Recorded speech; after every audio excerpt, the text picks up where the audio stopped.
ছেড়ে দেওয়ার মধ্যে সুখ আছে। আর মনে করেন কেউ আপনি গালি দিয়েছে, তো আপনি অনেস্ট, আপনি সৎ এবং আপনি কোনো অন্যায় করেনি, আপনি মাজলুম, তারপরে আল্লাহর সন্তুষ্টির জন্য ছেড়ে দিলে, আচ্ছা আচ্ছা কিছু দিয়েছে বা ওকে কিছু বললাম না, ছেড়ে দেন। এই ছেড়ে দেওয়ার মধ্যে যে এত সুখ, এটা আপনি বুঝতে পারবেন না।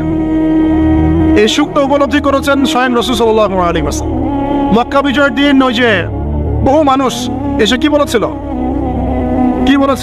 ভয়ে কাঁপছে যে রাসূল সাল্লাল্লাহু আলাইহি ওয়াসাল্লাম তাদেরকে আবার মৃত্যুদণ্ড দেন কিনা, আছে না? আল্লাহ নবী বললেন যে লা তাসরিবা আলাইকুমুল ইয়াউমা, তোমাদের উপর আজকে আমার কোনো অভিযোগ নাই, ওয়া আনতুমুত তুলাকা, তোমরা মুক্ত, যাও, ছেড়ে দিল।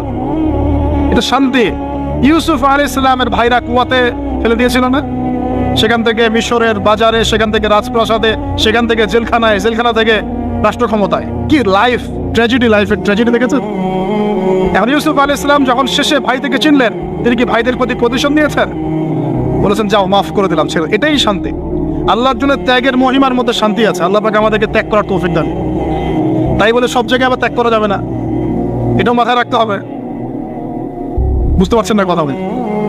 মনে করেন যে আপনার পরিবারে আপনার বোনকে কেউ টিস করেছে, না বুঝতে পারি, ছেড়ে দিব? যা বাবা তুই টিস করেছিস, যা দিলাম, ছেড়ে দেখো। মনে করেন যে কারো সমাজের মধ্যে কাউকে ধর্ষণ করা হচ্ছে, না বুঝতে পারি, আর আমরা বলবো যে যাক মানবতা দেখালাম, ছেড়ে দিলাম, ইসলাম তো মানবতা ধর্ম, যাও ছেড়ে দিলাম, বললাম হবে?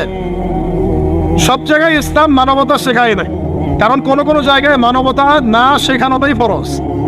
একজন চোরের উপর আপনি কি মানবতা দেখাবেন? একজন ধর্ষকের উপর আপনি কি মানবতা দেখাবেন যে আরো ধর্ষণ কর বাবা, যা, উৎসাহ দিবেন? একজন খুনি, আপনি কি তাকে মানবতা দেখাবেন? তা ফাঁসি দিবেন? তো এই যে কিছু মানুষ এখন বলে ইসলাম মানে শান্তি, আর শান্তি মানে শান্তির সুবাতাস, বলছেন ওরা। ওই যে ইসলাম থেকে বদর, উহুদ, খন্দক, খায়বার সব কাট করে ফেলছেন। এগুলো ইসলামে নাই। ইসলামে শুধু আছে সালাম, সালাম, আফসুস সালাম, খালি সালাম দিবা আর তোমরা কি করবো, খাবার খাওয়াবা, ব্যাস। আর ইসলামের যে আরো বড় বড় বিধানগুলো আছে, এগুলো পাশ কাটিয়ে এড়িয়ে যাবে। ইসলাম তো শান্তির ধর্ম। আর বাবা শান্তি মানে কি? শান্তি মানে আল্লাহর বিধানগুলো মেনে নিয়ে আল্লাহর সামনে আত্মসমর্পণের মধ্য দিয়ে শান্তি অর্জন করা। এই হলো ইসলামের ডেফিনেশন। আল্লাহ পাক আমাদেরকে পূর্ণাঙ্গতা বোঝার তৌফিক দান করুন, আমিন। হ্যাঁ, যেটা বলছিলাম প্রিয় ভাইরা, অন্যের কষ্ট উপলব্ধি করে আমরা সারা বছর অন্যের স্বার্থকে অগ্রাধিকার দিব ইনশাআল্লাহ। যদি আমাদেরকে কেউ কষ্ট দেয়, আল্লাহর ওয়াস্তে মাফ করে দিবেন, তবে যেখানে মাফের কোনো সুযোগ নেই সেখানে মাফ করতে চায়। আল্লাহ পাক বোঝার তৌফিক দেয়। 4, রমাদান দিয়ে গেছে গরিবের কষ্ট উপলব্ধি করার মানসিকতা। যখন না খেয়েছিলাম তখন গরিবের কষ্ট বুঝি নাই। না খেয়ে থাকলে কেমন লাগে, পানি না পান করতে পারলে কেমন লাগে। হ্যাঁ, এটা আল্লাহ পাক কেন দিয়েছেন? যাতে করে আমরা সমাজের এই দুস্থ মানুষগুলোর কষ্ট বুঝতে পারি। আল্লাহ পাক সারা বছর আমাদেরকে গরিবের সেবা করার তৌফিক দান। আর এখন গরিবের রক্ত খুব চুষে খাওয়া হয়, তাই না ভাই? গরিবের রক্ত চোষা একটা সমাজ চলতেছে, আর রক্ত চোষা একটা অর্থনীতি চলতেছে। এই অর্থনীতির জনক বাংলার মাটিতে না, এই অর্থনীতির জনক পশ্চিমের। এটা সারা বিশ্বে ফর্ম করা হয়েছে। এর মধ্য দিয়ে গরিবের রক্তকারী চুষতে থাকবে। কারা চুষবে? পুঁজিবাদীরা। কারা চুষবে? এটা আবার কি? কোনো ওয়াজে তো শুনি নাই পুঁজিবাদ আবার কি জিনিস।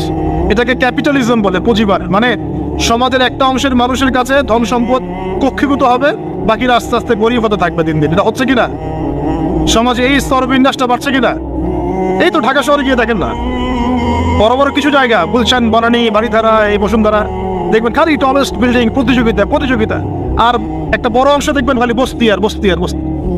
এই যে দেখছেন তারতম্য, দেখছেন? এটা সারা বিশ্বে হচ্ছে সুদের কারণে। কিসের কারণে ভাই? 1 নম্বর সুদের কারণে, 2 নম্বর দুর্নীতির কারণে, 3 নম্বর হচ্ছে এই যে বোগাস একটা মনিটরি সিস্টেম চলছে এর কারণে। এটা বোঝেন খুব ভালোই যে কি দিতে হবে? খাদ্যদ্রব্য দিতে হবে, দিরহাম দেওয়া যাবে না, ফিতরা, তাই না ভাই? এটা তো খুব ভালোই বোঝেন। নবী সাল্লাল্লাহু আলাইহি ওয়াসাল্লাম যে গোল্ড দিনার আর সিলভার দিরহাম ইউজ করতেন, আপনি এখন কাগজের টাকা ইউজ করেন কেন? বলেন এখন কথা বলেন। এটা তো খুব ভালোই বুঝলেন যে খাদ্যদ্রব্য দিয়ে ফিতরা দিব। খাদ্য দিয়েছেন নবী, খাদ্যই দিব। চাল দিয়েছেন চাল, খেজুর, কিসমিস। তাহলে নবী তো দিনার আর দিরহাম ইউজ করেছেন, তা আপনি এখন কাগজের টাকা ইউজ করেন কেন? আমি যে 5-10 বছর আগে বলছিলাম যে এই সিস্টেমটার মধ্যে সমস্যা আছে, তখন তো খারেজি মানলেন ফতোয়া। এখন এতটুকু বুদ্ধি মাথায় আসে না? দিনার দিরহাম এটাই ইসলামিক কারেন্সি। আমরা যেগুলো চালাচ্ছি এগুলো ইসলামিক কারেন্সি নয়। কিন্তু পুরো বৈশ্বিক প্রেক্ষাপটে আমরা মানতে বাধ্য হচ্ছি। ইসলামিক খেলাফতই ইসলামিক পলিটিক্যাল ভিউ, কিন্তু সারা বিশ্বে খেলাফত নাই, আমরা মানতে বাধ্য হচ্ছি। ডেমোক্রেসি, সেকুলারিজম মানতে বাধ্য হচ্ছি। এটা বাধ্য হয়ে আমরা করছি, কিন্তু তাই বলে তো ইসলামিক জিনিস আর অন ইসলামিক জিনিস একাকার হয়ে যায় নাই, হয়ে গেছে। পর্দা, শরিয়া পর্দা পুরো উপর থেকে প্রতিষ্ঠা নাই, অনেকেই বেপর্দায় চলছে। আমরা তো বেপর্দা সমাজে চলতে বাধ্য হচ্ছে, হচ্ছে না, হচ্ছে কিনা? এটা বাধ্য হয়ে আমরা করছি, কিন্তু কেউ কি মেনে নিয়েছে এটা? এই ইন্টেলেকচুয়াল ল্যাকিংস এর কারণেই তো আজকে এই অবস্থা। প্রিয় ভাইরা, বোঝার চেষ্টা করেন গভীর থেকে। রমাদান মাস গরিবের কষ্ট উপলব্ধির মাস ছিল। আল্লাহ পাক আমাদের সবাইকে গরিবের কষ্ট বোঝার তৌফিক দান করুন। আর আল্লাহর ওয়াস্তে চেষ্টা করবেন গরিব মানুষের খাওয়ানোর, এতিমের দায়িত্ব নেয়ার। প্রত্যেকটা এলাকায় এলাকায় এতিমখানা গড়ে তোলেন, এতিমদেরকে ফ্রি পড়াশোনার ব্যবস্থা করেন, তাদেরকে কোরআন শেখান, তাদের পিছনে টাকা ইনভেস্ট করেন, তাদের মাথায় হাত বোলান। আল্লাহ রহম করবে ইনশাআল্লাহ, আল্লাহ তৌফিক দান করে দেবেন।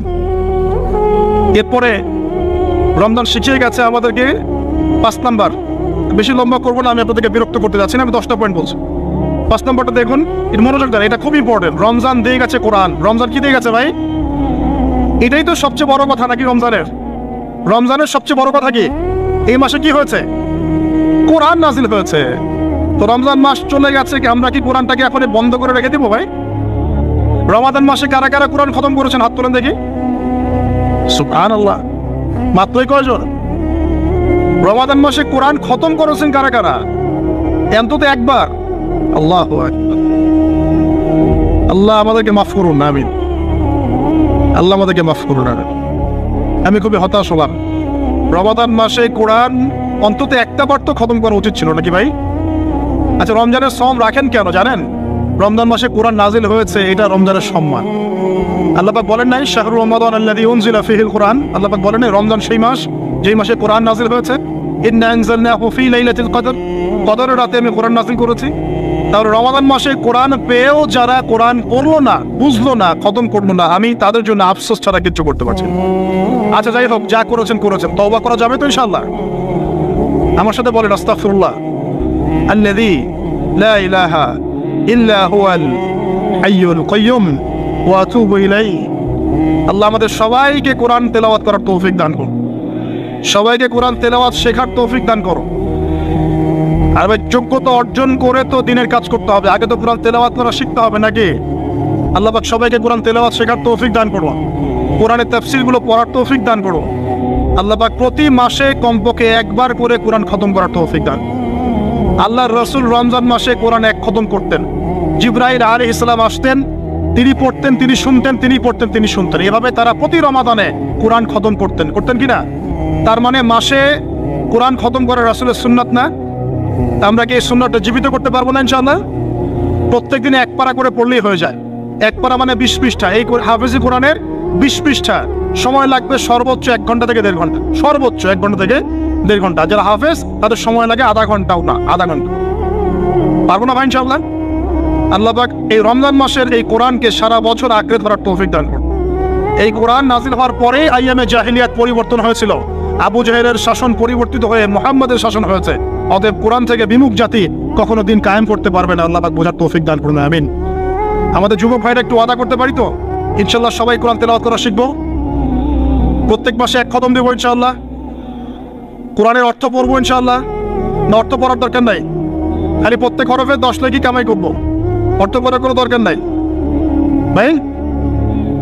আচ্ছা যাক, কিছু মানুষ আবার রাগ করে অর্থ পড়তে বললে, কারণ স্বার্থ আছে। যদি আপনারা কোরআনের অর্থ পড়া শুরু করেন এবং হাদিসের চর্চা করা শুরু করেন, দিনই পড়াশোনা করা শুরু করেন, তখন তো অনেক ধর্ম ব্যবসা বন্ধ হয়ে যাবে। কথা বুঝতে পারছেন না মনে হয়? আপনারা যদি শিক্ষিত হওয়া শুরু করেন, কোরআনের A to Z অর্থ পড়া শেষ করেন, হাদিসগুলো পড়া শুরু করেন, ওলামায়ে কেরামের সাথে পরামর্শ করে বইপত্র পড়া শুরু করেন, হ্যাঁ, বিভিন্ন ইসলামিক কোর্সগুলো করতে থাকেন, আস্তে আস্তে আপনার যোগ্যতা বাড়বে। তখন তো আপনি কি করবেন না? ধর্মের নামে বিভ্রান্ত হতে চাইবেন না। অনেকের তখন ধর্ম ব্যবসাটা কি হবে? বন্ধ হয়ে যাবে। অতএব এই কারণে অনেকে চায় না যে মানুষ কোরআনের অর্থ বুঝুক। আমি আমার মন থেকে আপনাদেরকে রিকোয়েস্ট করছি, সবাই কোরআনের অর্থটা পড়ার চেষ্টা করেন। পারা যাবেন ইনশাআল্লাহ ভাই?